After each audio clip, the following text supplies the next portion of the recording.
আমাদের তো ভাবাবেগকে মানে প্রতিনিয়ত মানে মানে কুপিয়ে খুন করা হচ্ছে যে হিন্দু ছাড়া এই মন্দিরে অন্য কোনো ধর্ম বিশ্বাসী লোকেদের অনুপ্রবেশ স্ট্রিক্টলি প্রহিবিটেড। কারুর খেয়ালিপনাকে, কারুর পাগলামোকে আমরা কখনোই কিন্তু সমর্থন করতে পারি না।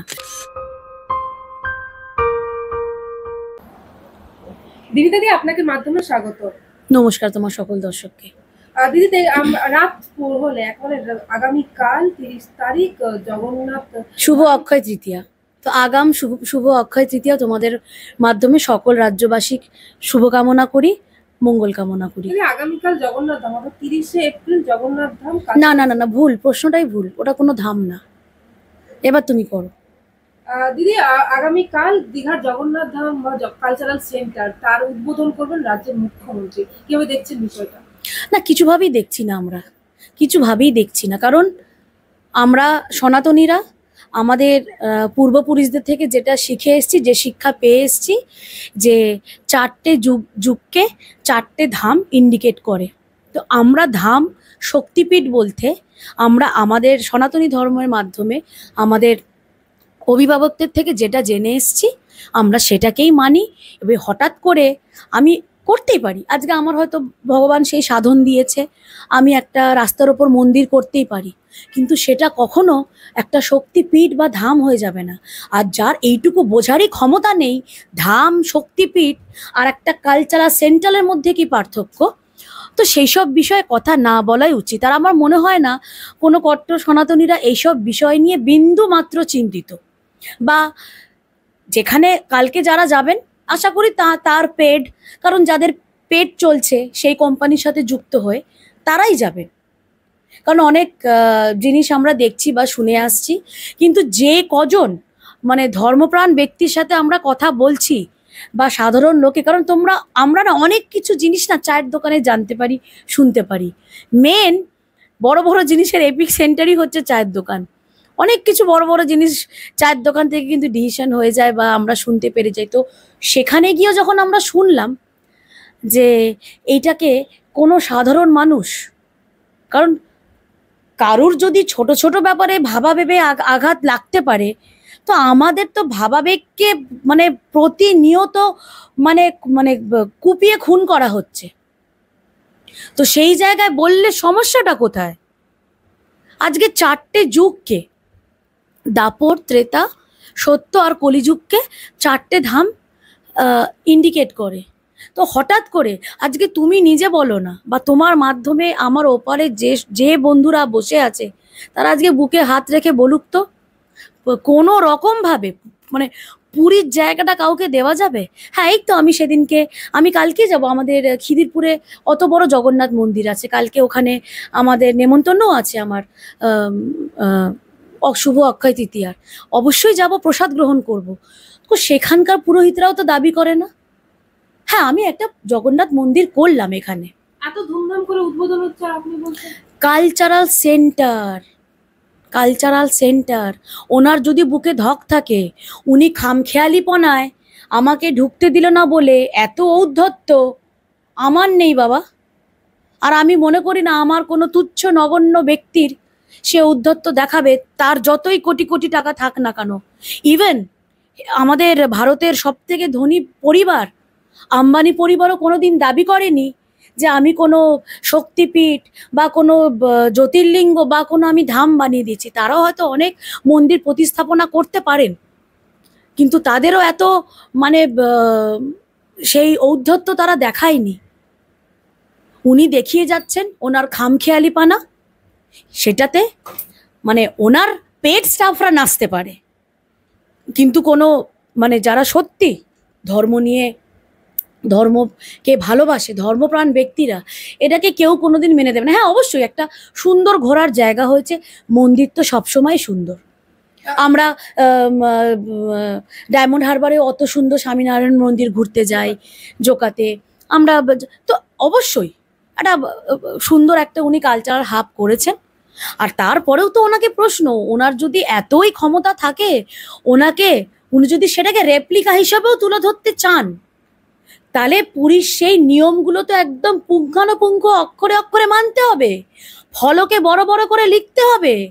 উনি কি ফলকে লিখতে পারবেন যে হিন্দু ছাড়া এই মন্দিরে অন্য কোনো ধর্ম বিশ্বাসী লোকেদের অনুপ্রবেশ স্ট্রিক্টলি প্রহিবিটেড? পারবেন লিখতে?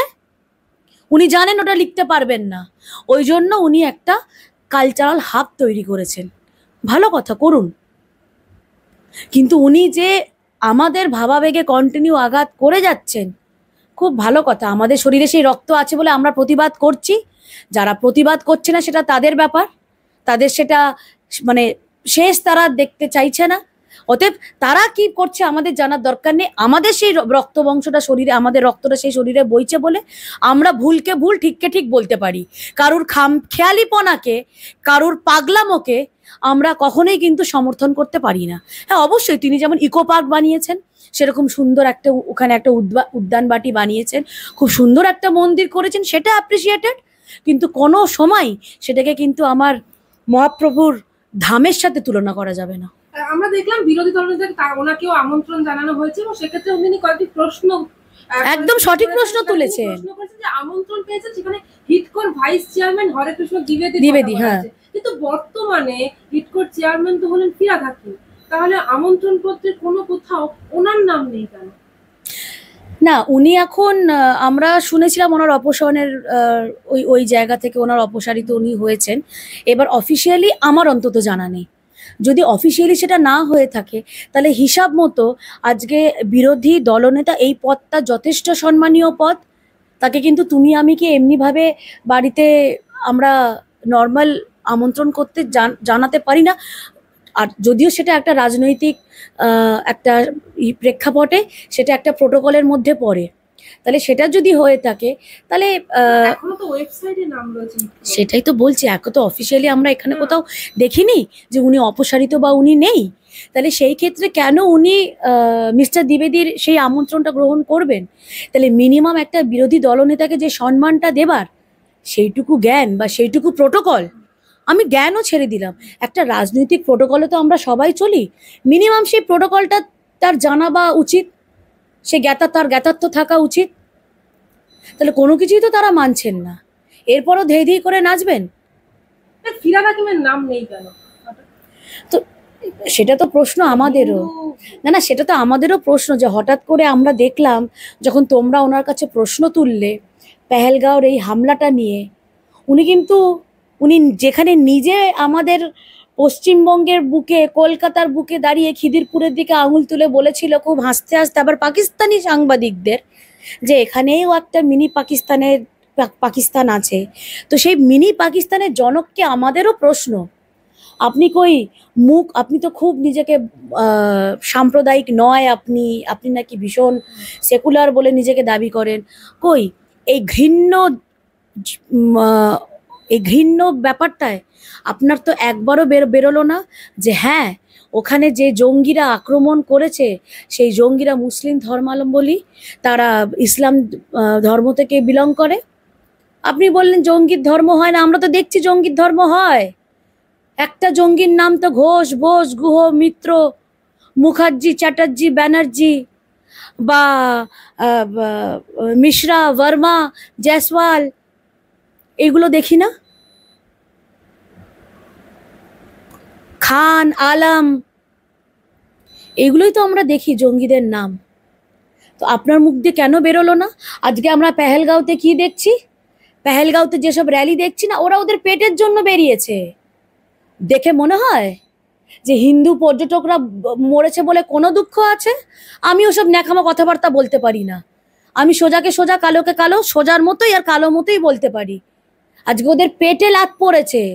কই বুরহানবানির সময় যেরকম পুরো গোটা কাশ্মীর ভ্যালি একদম মানে ভেঙে পড়েছিল, নেমে পড়েছিল, সেরকম তো এখানে দেখলাম না। আমরাও খুব সুন্দর, খুব সূক্ষ্মভাবে সবার কথাগুলো শুনেছি। আচ্ছা চলো, ওই যে জিপ লাইনিং করছিল কালকেই তো আমরা দেখলাম তোমাদের মাধ্যমে। বুরহানবানির সময় যেরকম গোটা কাশ্মীর ভেঙে পড়েছিল, কই সেই টানটাই তো অনুভব করলাম না আমরা। আপনি এত কথা বলছেন, কিন্তু সরকারের পক্ষ থেকে বারবার তো বলা হচ্ছে এটা যে এটা দীঘা জগন্নাথ ধাম নাকি পুরী জগন্নাথ অনুকরণ না, একদম বলবেই না। সেক্ষেত্রে প্রশ্ন উঠছে, যেখানে যে পুরীর জগন্নাথ ধামে যে যে নিয়মগুলো আছে, যেটা আপনিও বলছিলেন, এখানেও কি সেই নিয়মগুলো পালন করা হবে? না, একদম পালন করা হবে না, কারণ এটা কোনো তারা কি না, এটা মহাপ্রভুর ধামই না। যারা ঠিকাদারি পেয়েছিল তাদের ঠিকাদার সংস্থাটা, ঠিকাদারের নামগুলো একটু দেখো তো, কারা কাজ করেছে ওখানে।